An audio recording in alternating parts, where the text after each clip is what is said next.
こんにちは、 UKI バンライフです。この動画は簡単な DIY と様々な道具や画期的アイテムを使い車中泊の快適化を楽しんでいく動画です。全ての答えは YouTube にあるをテーマに、わからないことは YouTube で調べて解決していきます。まずはじめに、今回の動画は完全自己責任で行っています。かなりのチャレンジ企画になりますので、同じような施工をされる方は各自自己責任で行ってください。同期、前回の動画でハイエースに後付け 12V のエアコンをインストールすることができました。このエアコン、設定温度になるとコンプレッサーが止まり節電してくれるのですが、コンプレッサー稼働時は 600W から 800W の電力を消費してしまいます。それと車内で快適に過ごすにはインバーターも起動しますし、夜なら照明もつけたり、いろいろ家電を同時に使うことが多いんです。そんなことしているとすぐにサブバッテリーが減ってしまうんですよね。自分のハイエースにはソーラーパネルと走行充電器がついているのですが、ソーラーシステムはお金かかりそうですね。走行充電器は10年前の製品らしく心もとない。じゃあ今回は走行充電システムを考えることにしましょう。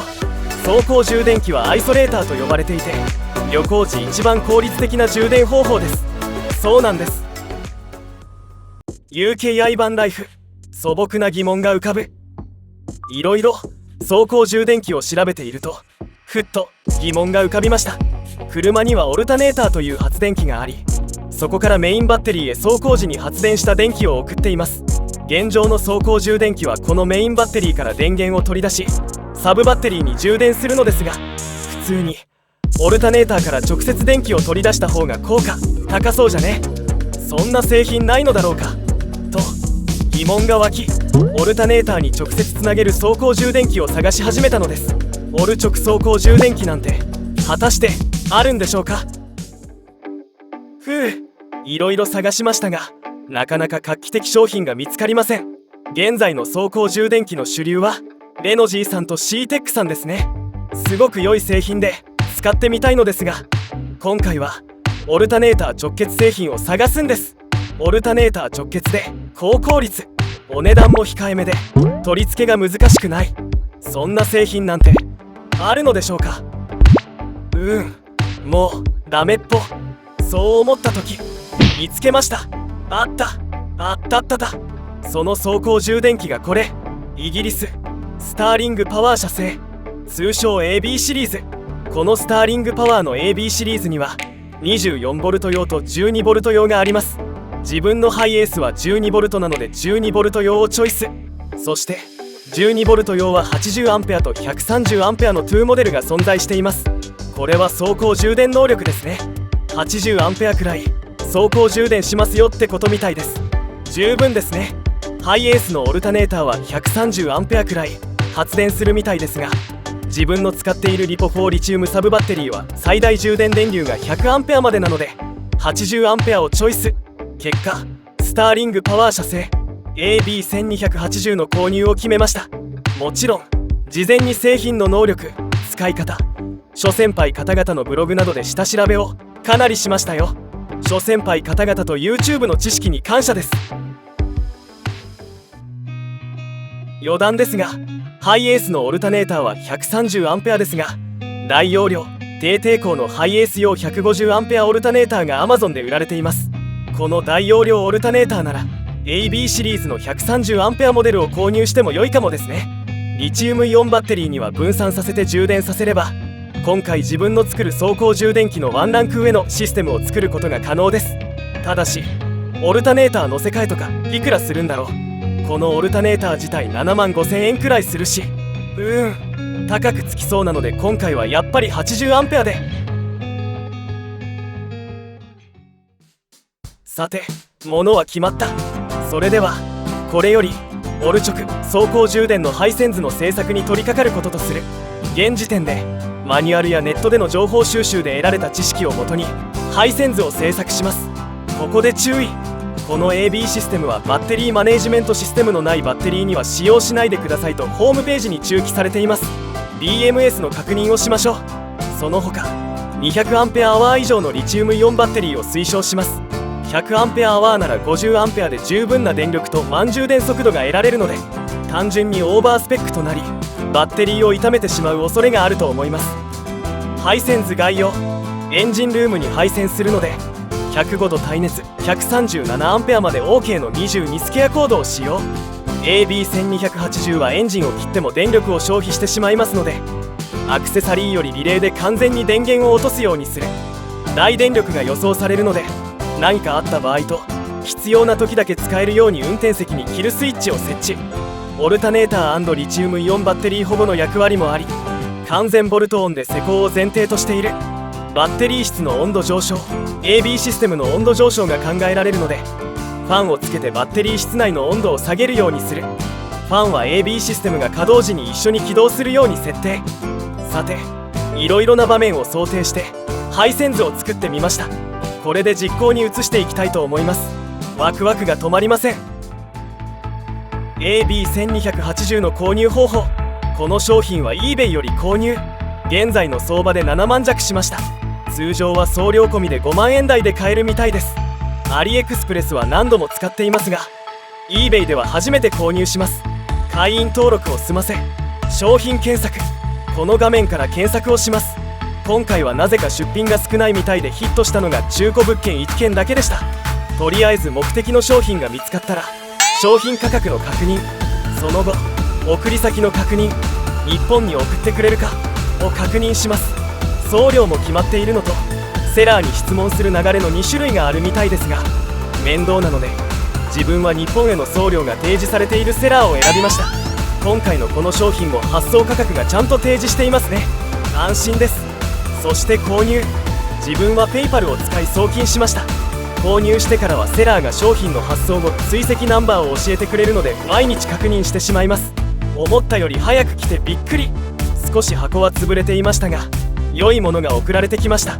商品到着後評価にて受け取り報告とセラーの評価を行います。ここはアリエクスプレスと同じですね。思ったより簡単でこれからもどんどん使っていこうと思いましたね。やっと物が到着。それではいよいよ計画を実行していく。まずは開封の儀。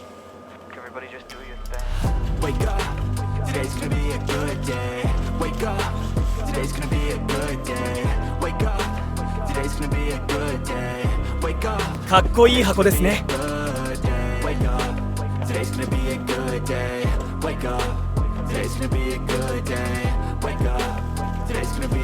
おー、出たー。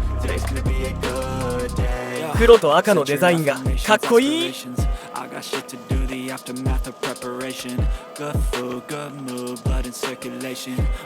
なんかコントローラー的なものもついてると思ったのですがついてなかったです。なんかコードが2つ AB1280 説明書。これだけシンプル。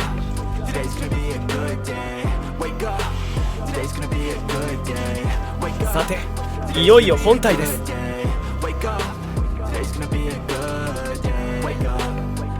マイナスのコードが出ていますね。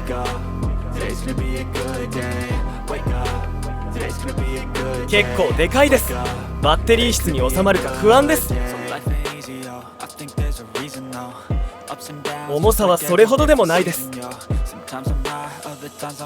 ここを開けてコードをつけていく。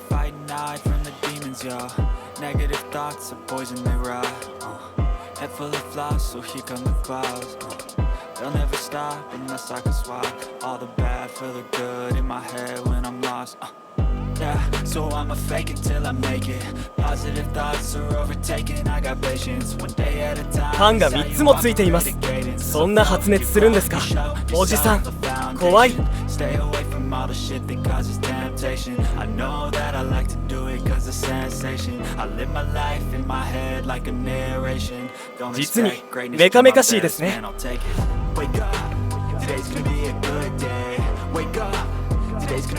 それではこれにて開封の儀を終了する。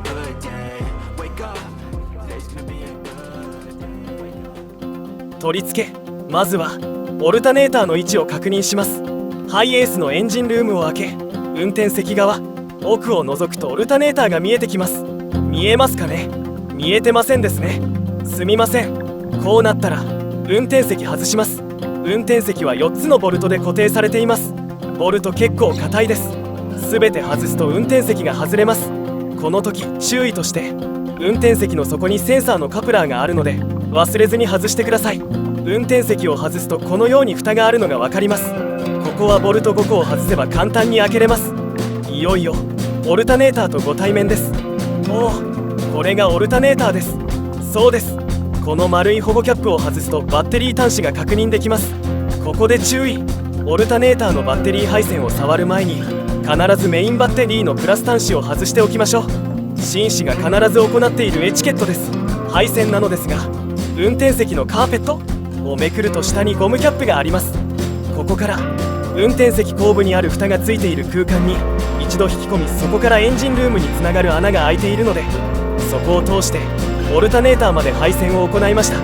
ゴムに一文字の切れ込みを入れただけで済みましたよ。無事このように配線をすることができました。これで最難関のオルタネーターから直で車内に配線するが完了しましたよ。さてお次はバッテリーから出ている青い配線を AB1280 につなげます。この青と白の配線が一緒の配線の青だけを切断します。絶対に白は切らないでください。青だけです。この青い配線なのですが、オルタネーターからメインバッテリーにつながっていて、メインバッテリーの電圧を管理し、電圧が規定に達した場合、オルタネーターは発電をやめるらしいです。この青配線を AB1280 に直接つなげ、 AB1280 は以下の動作を行うらしいです。スターリングパワー社ホームページよりオルタネーターに負荷をかけてオルタネーターの電圧を引き下げます。これによりオルタネーターはシステムに大きなドレインがあると考えるようになります。そのため標準のレギュレーターは最大電流で動作します。ただし電圧はバッテリーの充電には全く役に立たない電圧に引き下げられます。そのため新しいシステムはこの高電流であるが低電圧を取り込み、電圧を増幅してベースシステム電圧よりもはるかに高い電圧で補助バッテリーバンクを充電します。この機能は他の走行充電器にはない AB システム独自機能らしいです。ちょっと何言ってるか分かりませんが、凄さは伝わりました。あ、大事な設定を一つ忘れていました。 AB1280 本体にモード設定があります。そこを9番リポ4に変更します。国庫です。忘れやすいので気をつけましょう。さて青配線も AB1280 につながり、リレーの設置とアクセサリーからの配線も終わりました。本組する前に起動テストをしてみましょう。さあうまく動いてくれるのか。最悪エンジンすらかからずレッカーになるか。緊張の一瞬です。おお、無事動きました。見てください。アイドリングで 500W から 600W 出ています。すごい。そしてなんとエンジンを吹かすと一発で 1000W 超え、たまに 1100W 超えている時がありますよ。電子レンジレベルの充電量です。すごっ。 AB1280 てか怖っ。この後震える気持ちを抑え、残っている本設置と片付け、あとは運転席にスイッチをつけました。ちなみに調べたところ AB1280 は電流制限はしていないみたいです。良くも悪くもオルタネーターからの発電をそのまま送ってくれるらしく、 90A 超えも可能みたいです。オルタネーターが最大 130A で他の機器にも電力を振っているので、せいぜい供給量は 100A くらいが限度でしょうが、それでもすごいことですけど。簡易検証。さあ AB1280 システムが完成しました。これより簡単な検証に入りたいと思います。今回は自分がよく行く静岡サウナードライブ海辺車中泊をしながらの検証です。その前に今回はもう一つ画期的システムを導入しています。それがこれ、ビクトロンエナジー社のスマートシャント 500A バッテリーモニターです。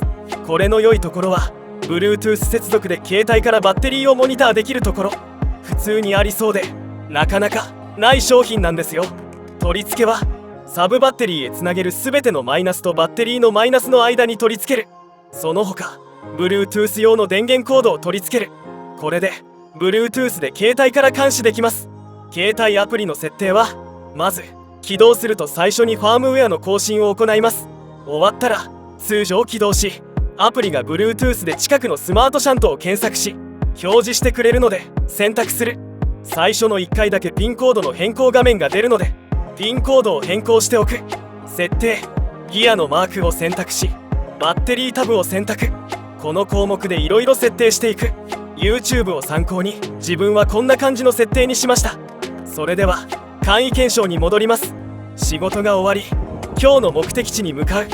着いたのは静岡県にある用宗港温泉。ここは受付23時まで営業24時までなので到着が遅くなっても安心のサウナなんです。ゆっくり支度し途中買い物して満足サウナに入って休みの前日からさっぱりです。用宗港温泉を出るとすぐ近くに用宗緑地駐車場があります。ここは奥に公衆トイレがあって海沿いに車も止めることができ最高のロケーションです。今日はここで休ませていただきます。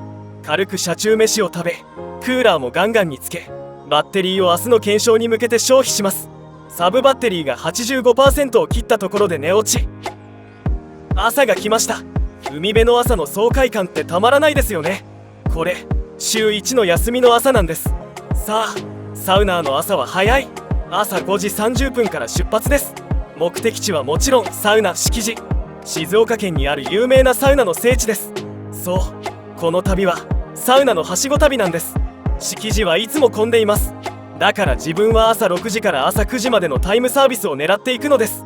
朝はやはり空いているのと料金も安いのでダブルにお得。そして朝から整える。最高です。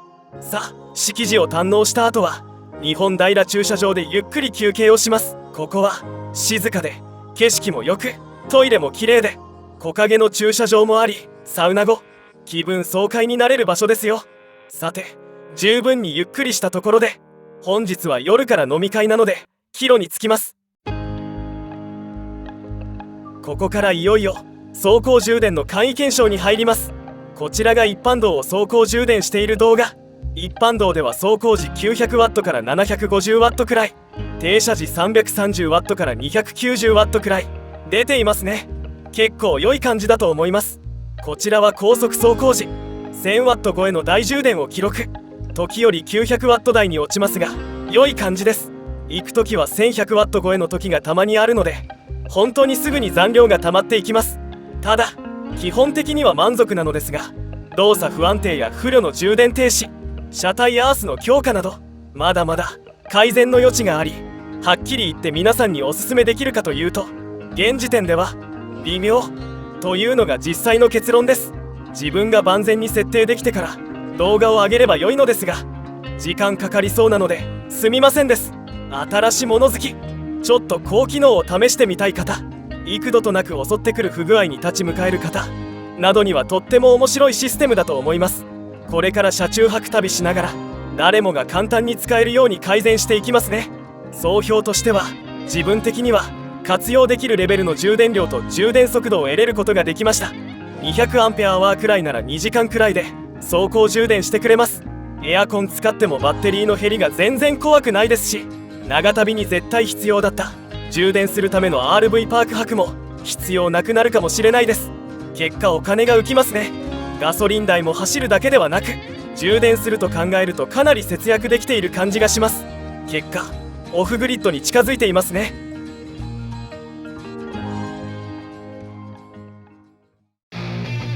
今回も最後までご視聴ありがとうございました。